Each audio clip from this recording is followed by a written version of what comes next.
Welcome to the Slop Farm. Enjoy the video. In this video, I will explain how to check your CUET UG city intimation. First, navigate to the official CUET UG website. Look for the dedicated link to download your city intimation slip. You will need your application number and your date of birth to log in. This step is crucial for knowing your exam city well in advance. Once on the login page, carefully enter your unique application number.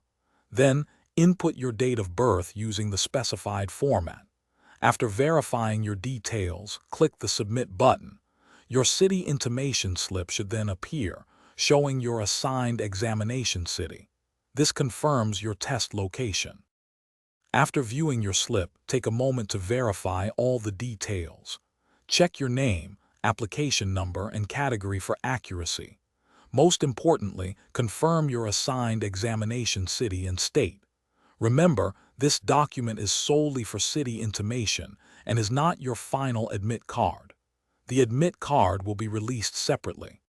Once you have confirmed your city, download and save a copy of your intimation slip for your records. Continue to regularly check the official CUET UG website for updates regarding your admit card. Planning your travel and accommodation to your examination city well in advance is highly recommended. Stay informed and prepare thoroughly for your exam. Thanks for watching. Consider subscribing if we helped you today.